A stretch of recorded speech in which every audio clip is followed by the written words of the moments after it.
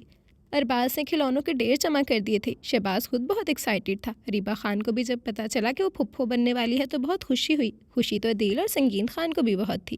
ایسے حالات میں بھی لاجورد آرام نہیں کرتی تھی۔ باقی کاموں کے لیے تو ملازم تھے، مگر کھانا اب بھی وہی پکاتی تھی، کیونکہ سب کو اسی کے ہاتھ کے کھانوں کی عادت ہو گئی تھی۔ ایک دن باورچی نے کھانا بنایا اور کسی نے بھی صحیح طرح سے کھانا نہیں کھایا، اسی لیے لاجورد خود کھانا بناتی تھی۔ اریبہ خان بیڈ پر لیٹی ٹی وی پروگرام دیکھ رہی تھی۔ سنگین خان وارڈروب کھولے اپنے لیے کپڑے سلیکٹ کر رہے تھے۔ وہ رات سے ہی اپنے کپڑے پریس کر کے رکھ دیتے تھے۔ اریبہ خان نے آج تک ان کا کوئی کام نہیں کیا تھا۔ اب بھی وہ بے نیازی سے ٹی وی دیکھ رہی تھی اور سنگین خان اپنے کپڑے پریس کر رہے تھے۔ ملازم تو موجود تھے، مگر شادی کے بعد اپنے چھوٹے موٹے کام ملازم سے کروا کر وہ اپنی بے عزتی نہیں کروانا چاہتے تھے۔ اریبہ کی ضمیر نے اسے ملامت کرنے کی کوشش کی، مگر اس نے ضمیر کی آواز کو ٹی وی کی آواز تیز کر کے دبانے کی کوشش کی اور خود کو مکمل طور پر لا تعلق کر لیا۔ سنگین خان نے کپڑے پریس کر کے ہینگ کیے۔ ان کے سر میں درد ہو رہا تھا۔ وہ صوفے پر بیٹھ کر آہستہ آہستہ اپنی کنپٹیاں دبا رہا تھا۔ پھر اس نے اریبہ خان کو مخاطب کر کے کہا، پلیز ایک کپ چائے بنا دے، میرے سر میں درد ہو رہا ہے۔ ملازم اس وقت سو رہے ہیں، جو گانا مناسب نہیں ہے۔ اریبہ نے اس فرمائش پر حیرت سے اسے دیکھا اور نہایت رکھائی سے جواب دیا، سوری، میں خود کو آپ کے کاموں کے لیے پابند نہیں سمجھتی۔ اس کورے جواب پر سنگین خان کا جی چاہا اس حسین مگر پتھر دل لڑکی کو بری طرح جھنجھوڑ دے، مگر بے بسی سے ہونٹ کاٹ کر رہ گیا۔ ایم سوری، مجھے خیال نہیں رہا تھا، اس نے بھی تنزیہ لہجے میں کہا۔ خیال رکھا کیجیے، مجھے اس طرح کی بے تکلفیاں پسند نہیں ہیں۔ بے رخی کی انتہا تھی۔ سنگین خان دیکھتا ہی رہ گیا، پھر خود ہی اٹھ کر چائے بنانے چلا گیا۔ اریبہ خان نے تنزیہ مسکراہٹ کے ساتھ ٹی وی آف کیا اور کمبل تان کر سونے کی کوشش کرنے لگی، مگر نہ جانے کہ اس کا دل بری طرح ڈسٹرب ہو رہا تھا۔ شاید اپنے رویے پر نادم تھا۔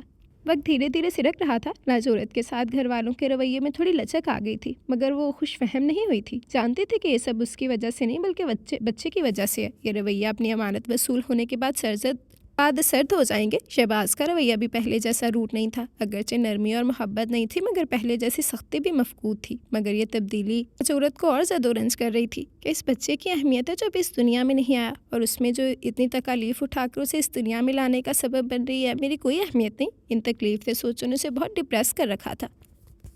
ہیلو بیٹا، کیا ہو رہا ہے؟ عدیل خان نے اریبہ خان کے پیچھے کھڑے ہو کر کہا تو بری طرح چونک گئی اور پلٹ کر عدیل خان کی طرف دیکھا۔ کچھ نہیں انکل، میں ذرا ان پودوں کی کٹائی کر رہی تھی، کافی رف ہو رہے تھے۔ اریبہ مسکرائی۔ ایک بات کہوں بیٹا؟ عدیل خان نے اجازت چاہی۔ اریبہ خان نے ان کی طرف دیکھا۔ جی انکل، ضرور کہیے۔ بیٹا، اگر آپ مجھے انکل کی بجائے بابا جان کہیں تو مجھے زیادہ اچھا لگے گا، عدیل خان نے شفقت سے کہتے ہوئے اسے شرمندہ کر دیا تھا۔ سوری انکل، او سوری اگین بابا جان، اسے جلدی سے کہا تو عدیل خان ہنس پڑے اور پھر دونوں لان چیئرز پر بیٹھ کر باتیں کرنے لگے تھے۔ میں بہت خوش قسمت ہوں، اگر ایک بیٹی چلی گئی تو دوسری بیٹی آ گئی ہے، عدیل خان نے پیار سے اسے دیکھتے ہوئے کہا۔ اریبہ مسکرا دی تھی۔ ویسے بھی سنگین خان کے ساتھ اس کا رویہ جیسا بھی تھا، مگر عدیل خان کا وہ بہت لحاظ کرتی تھی اور ان کے ساتھ اس کا رویہ بہت اچھا تھا۔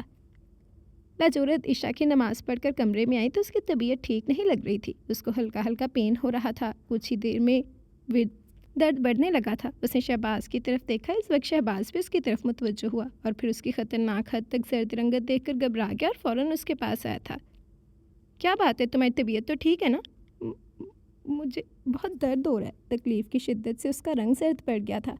اوکے، میں اماں کو بلاتا ہوں تاکہ تمہیں ہاسپٹل لے جائیں، شہباز نے کہا اور جانے لگا کہ لاجورد نے اس کا ہاتھ پکڑ لیا۔ وہ حیرت سے پلٹا تھا۔ شہباز صاحب، اگر مجھے کچھ ہو گیا تو ایک بار میری قبر پر فاتحہ ضرور پڑھیے گا پلیز۔ اس کے حسرت بھرے لہجے نے شہباز کو اندر تک لرزا دیا۔ اس نے آگے بڑھ کر اس کے منہ پر ہاتھ رکھا۔ پلیز، یہ وقت ان باتوں کا نہیں ہے۔ اس ایک بات نے شہباز خان کے اندر تک دہشت پھیلا دی تھی۔ وہ دوڑتا ہوا گیا اور اماں کو بتا کر باہر گاڑی نکالنے بھاگا تھا۔ اماں بابا جان بھی بھاگتے ہوئے آئے۔ اس کی حالت نے ان کے ہاتھ پاؤں پھیلا دیے تھے۔ شہباز نے اندر آ کر اسے اٹھایا اور سہارا دے کر گاڑی تک لے آیا تھا۔ اماں بیبے کو بتا کر ان کے ساتھ گاڑی میں آ بیٹھی۔ شہباز تیز رفتاری سے گاڑی ہاسپٹل کی طرف دوڑا رہا تھا۔ لاجورد تکلیف کی شدت سے سر پٹک رہی تھی اور پھر اس کا سر ڈلک کر اماں کے کندھے پر آ گرا، اور اس وقت اماں کا دل اتنا گداز ہو رہا تھا کہ ساری نفرت بلائے طاق رکھ کر اس کا سر اپنی گود میں رکھے ہولے ہولے دبانے لگی تھی۔ لاج کی حالت غیر ہو رہی تھی۔ اسپتال پہنچ کر اسے فوری طور پر ایمرجنسی میں لے جایا گیا اور پھر ڈیوٹی پر موجود ڈاکٹرز نے اس کی کنڈیشن کو دیکھتے ہوئے اسے فوراً آپریشن تھیٹر میں منتقل کر دیا۔ شہنواز خان نے عدیل خان کو بھی مطلع کر دیا اور وہ بھی اریبہ خان اور سنگین خان کے ہمراہ فوراً ہاسپٹل پہنچے تھے۔ ڈاکٹرز آپریشن تھیٹر میں مصروف ہو چکے تھے اور باہر ان سب کے دل تیزی سے دھڑک رہے تھے۔ سب اپنی اپنی سوچوں میں گم تھے۔ عدیل خان پلر کے ساتھ ٹیک لگائے زر چہرہ لیے کھڑے تھے۔ سنگین خان نے انہیں کندھوں سے تھام کر بینچ پر بٹھایا۔ اریبہ خان بھی ان کے پاس آ کر بیٹھ گئی اور ان کے ہاتھ اپنے ہاتھوں میں لے کر انہیں تسلی دینے لگی۔ شاہنواز بے قراری سے ٹہل رہے تھے اور اماں چپ بیٹھی تھی، انہیں اپنی ہر زیادتی یاد آ کر پشیمان کر رہی تھی۔ ان کا دل اللہ سے دعا گو تھا لاجورت کی صحت کے لیے۔ وہ لڑکی جسے آج تک انہوں نے نفرت سے دھتکارا تھا، اس وقت وہ انہیں اریبہ خان کی طرح عزیز ہو گئی تھی۔ شہباز گمسم کھڑا تھا، اس کے کانوں میں لاجورت کے آخری الفاظ باز گشت بن کر گونج رہے تھے اور اسے مزید بے قرار کر رہے تھے۔ 3 گھنٹوں کے طویل انتظار کے بعد آپریشن تھیٹر کا دروازہ کھلا اور لیڈی ڈاکٹر تھکے ہوئے چہرے کے ساتھ باہر آئی۔ شہباز لپک کر ان تک پہنچا، باقی سب کے دل لرزے۔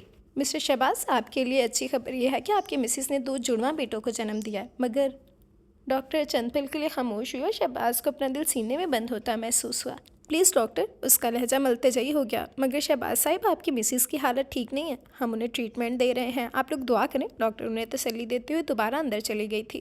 کچھ دیر بعد نرس گلابی کمبل میں لپٹے 2 گول مٹول بچے ان کو دے کر چلی گئی تھی، وہ معصوم فرشتے جنہیں اپنی جان پر کھیل کر اس نے جنم دیا تھا۔ شہباز نے بچوں کو دیکھا تو اسے ایک بار پھر اپنی کہی بات یاد آئی، جب اس نے سنگ دلی سے لاجورت سے کہا تھا کہ تم چاہے اپنا خیال رکھو یا نہ رکھو، مجھے اس سے کوئی غرض نہیں، مگر اب تمہاری کوکھ میں میرا بچہ پل رہا ہے اور میں اس بات کو ہرگز معاف نہیں کروں گا اگر میرے بچے کو کوئی نقصان پہنچا۔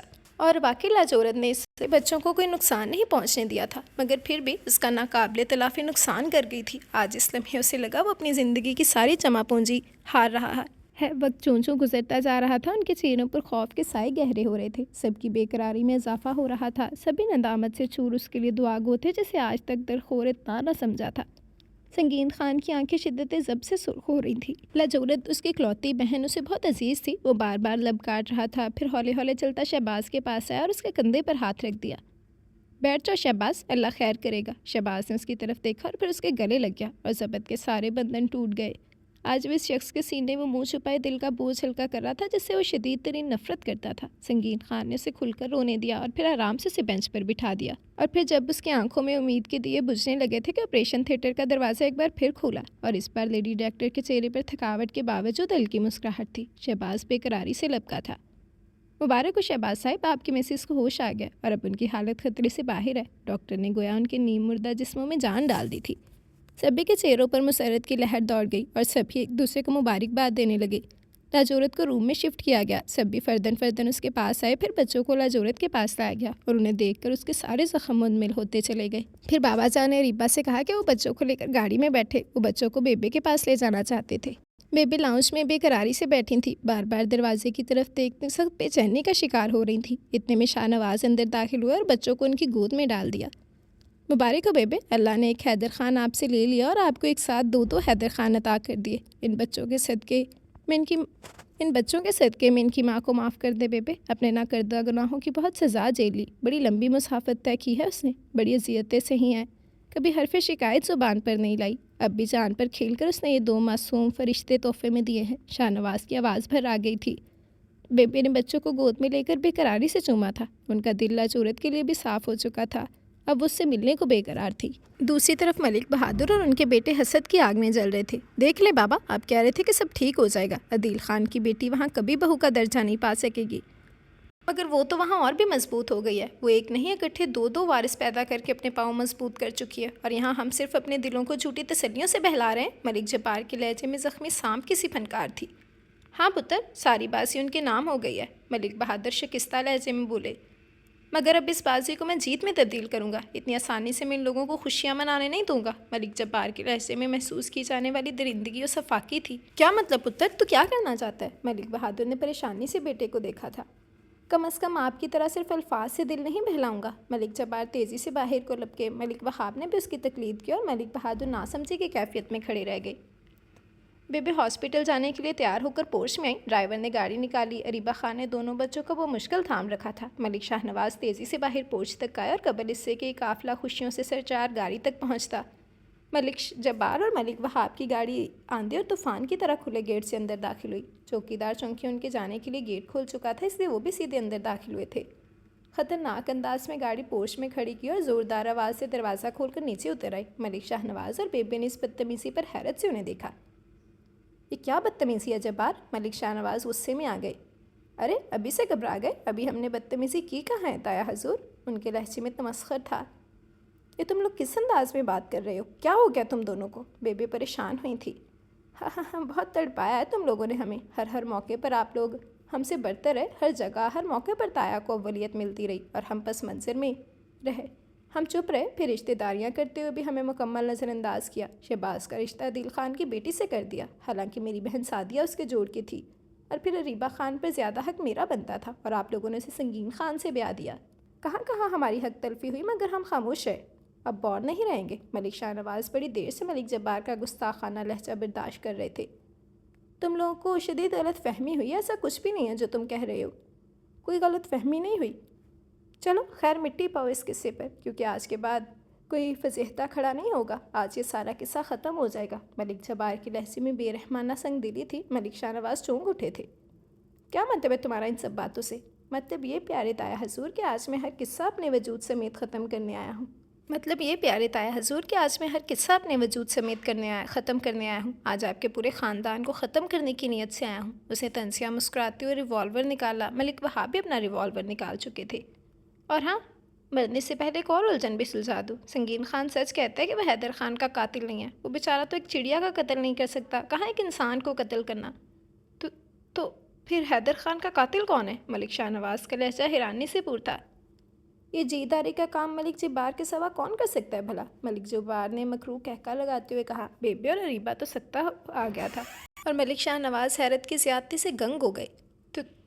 تم نے یہ سب کیوں کیا؟ ملک شاہ نواز شوق سے نکلے تو ہکلا کر بولے۔ ظاہر سی بات ہے، آپ لوگوں کو کمزور کرنے کے لیے، آپ کی اور عدیل خان کی دشمنی سے فائدہ اٹھانے کے لیے۔ مگر برا ہو آپ دونوں کی بزدلانہ فطرت کا، بجائے اس کے قتل کا بدلہ لیتے الٹا رشتہ داریاں جوڑ بیٹھے۔ بزدلانہ لوگ بزدلانہ حرکتیں کرتے ہیں۔ ملک جبار نے ایک فلک شگاف کہکا لگایا اور یکلخت ریوالور ان پر تان لیا۔ بس بہت ہو گیا، اب تم تینوں ان بچوں سمیت مرنے کے لیے تیار ہو جاؤ۔ اریبہ کے تو خوف کے مارے آنکھیں بند کر لی اور بچوں کو خود سے بینچ لیا تھا۔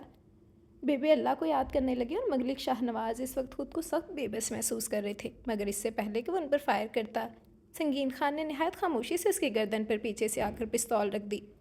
خبردار، معمولی سی بھی حرکت کی تو جان سے مارنے میں ایک لمحے کی تاخیر نہیں کروں گا۔ اس کے لہجے میں اتنی ٹھنڈک تھی کہ ملک جبار کی ریڑھ کی ہڈی میں سنسنی سی دوڑ گئی تھی۔ ملک وہاب کو ارباز نے کور کر لیا تھا۔ سچویشن نہایت فلمی انداز میں تبدیل ہو چکی تھی۔ اریبہ نے پٹ سے آنکھیں کھول لی تھی۔ اتنے میں ایس پی طاہر علی کے ساتھ آئے چند سپاہی آئے اور دونوں کو ہتھکڑی ڈال کر لے گئے۔ ملک شاہ نواز کے قدم بری طرح ڈگمگائے۔ سنگین خان نے فوراً لپک کر انہیں تھاما اور سب اندر ڈرائنگ روم میں آ گئے تھے۔ ابھی ان کے اعصاب بحال نہیں ہوئے تھے۔ یہ تم دونوں کو کس طرح خبر ہوگی اور پولیس کس طرح پہنچی؟ ملک شاہ نواز ذرا سنبھلے تو حیرت سے ان سے استفسار کیا۔ ارباز اور سنگین خان مسکرا دیے۔ اس سب کا مال ہماری اریبہ کا ہے؟ کیا مطلب؟ اریبہ نے تم لوگوں کو کیسے بتایا؟ اریبہ نے نہایت سمجھداری سے کام لیتے ہوئے میرے موبائل پر کال کی، اور جب میں نے ریسیو کی، اریبہ آگے سے بول نہیں رہی تھی۔ پھر چند آوازیں نمایاں ہونے لگیں، اور جب میں نے غور کیا تو صورتحال واضح ہوئی، اور ہم نے ایک لمحہ ضائع کیے بغیر یہاں کی طرف دوڑ لگائی۔ راستے میں سنگین خان نے اپنے دوست ایس پی طاہر علی کو فون کر کے ساری صورتحال بتائی۔ میں نے فون آف نہیں کیا تھا، اس لیے ملک جبار کی ساری بکواس ہم تک پہنچ گئی۔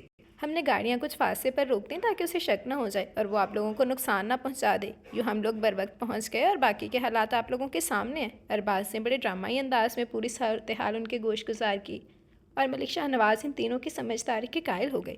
اب تو آپ لوگوں کو یقین آ گیا نا کہ میں حیدر خان کا قاتل نہیں ہوں؟ سنگین خان نے سنجیدگی سے کہا تو ان کے سر ندامت سے جھک گئے۔ اریبہ خان تو اس سے نگاہ نہیں ملا پا رہی تھی۔ ہم تم سے شرمندہ ہیں پتر، ہو سکے تو ہمیں معاف کر دینا۔ بیبے نے اس کے سامنے ہاتھ جوڑے تو سنگین خان نے تڑپ کر ان کے بندے ہاتھ کھول کر اپنی آنکھوں سے لگا لیے۔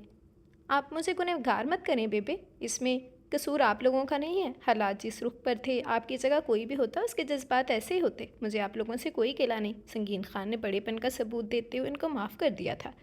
ارباز خان نے بھی آگے بڑھ کر سنگین خان سے معافی مانگی تو سنگین خان نے اسے گلے لگا لیا۔ اب یہ جذباتی سین کب تک جاری رہتے کہ بچوں نے بے چین ہو کر رونا شروع کر دیا۔ سبھی ان کی طرف متوجہ ہو گئے۔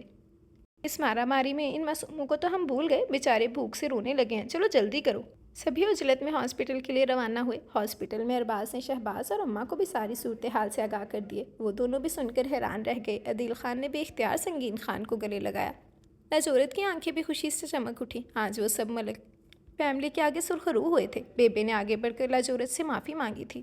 میں تو شاید تم سے معافی مانگنے کے بھی قابل نہیں، مگر بیبے نے کہا تو لاجورت نے تڑپ کر ان کی بات کاٹ۔ پلیز بیبے، مجھے گناہگار مت کریں، قصور آپ کا نہیں، شاید ہماری تقدیر میں یہ سب لکھا تھا۔ شکر ہے کہ ابھی زیادہ دیر نہیں ہوئی۔ ماحول ایک دم خوشگوار ہو گیا۔ دونوں بچے امن کے پیغمبر بن کر آئے تھے۔ ارباز بہت چپ چپ سا تھا۔ جب سب لوگ اپنی اپنی باتوں میں مصروف ہو گئے تو چپکے سے کھسک کر لاجورت کے قریب آیا۔ بھابھی، میں آپ کے ساتھ بہت روڈ ہوا ہوں، پلیز مجھے معاف کر دیجیے، اس سے کہنے کے ساتھ ہی اس کے آگے ہاتھ جوڑ دیے۔ لاجورت نے مسکراتے ہوئے اس کے ہاتھ پکڑے اور کہا، ایک شرط پر معافی ملے گی؟ کیسے شرط؟ ارباز نے حیرت سے پوچھا۔ اس تصویر والی کا پورا بایو ڈاٹا بتا دو تو، اس نے شرارت بھرے انداز میں کہا تھا۔ اوہ، آپ اب تک اس تصویر کو بھولی نہیں ہیں؟ وہ مسکرایا۔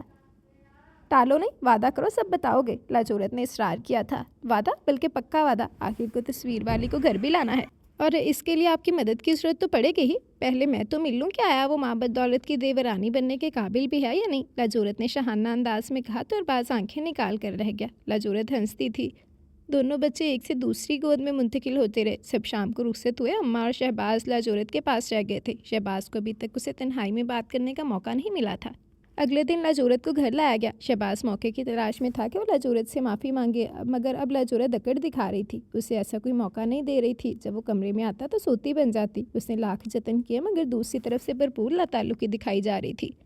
شہباز کو دفعتاً دانتوں پسینے آ گئے تھے۔ اب لاجورت کی باری تھی اور وہ بھی چی بھر کر بدلے لے رہی تھی۔ اسے احساس تھا کہ وہ شرمندہ ہے، مگر وہ اسے بدلہ لے رہی تھی۔ شہباز جب بھی اسے مخاطب کرنے کی کوشش کرتا وہ خود کو بچوں میں مصروف کر لیتی اور اس کی بات منہ میں ہی رہ جاتی۔ اریبہ خان تب سے اب تک شرمندگی کے حصار میں تھی۔ اب وہ سوچ رہی تھی کہ سنگین خان سے معافی کیسے اور کیوں کر مانگے، اور وہ کیا اسے اتنی آسانی سے معاف کر دے گا؟ شاید نہیں۔ سنگین خان نے تو اس روز کے بعد سے چپ سادھ لی تھی۔ صبح کا 11 بجے کو گھر میں داخل ہوتا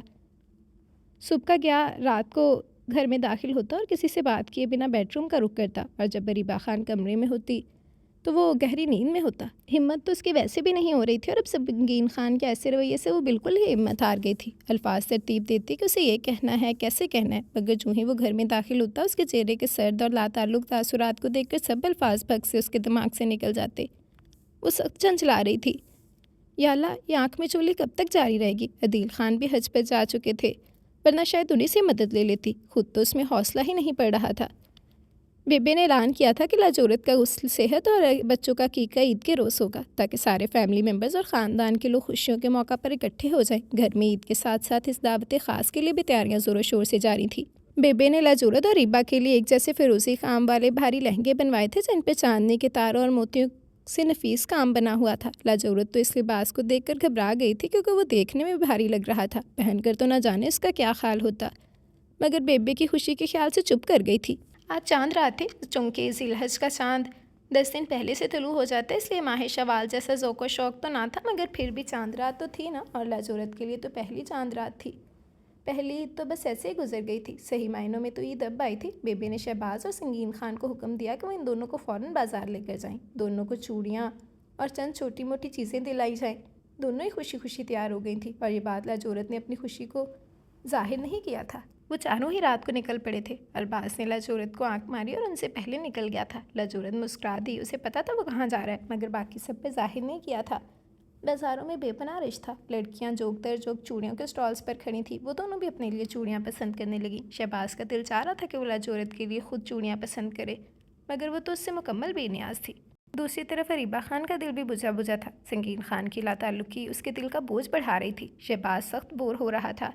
یار، یہ ہماری ہی بیویاں ہیں نا؟ شہباز نے سخت برہم انداز میں سنگین خان سے پوچھا تو دلچسپی سے رونقوں کو دیکھ رہا تھا۔ سنگین خان کہکا لگا کر ہنس دیا تھا۔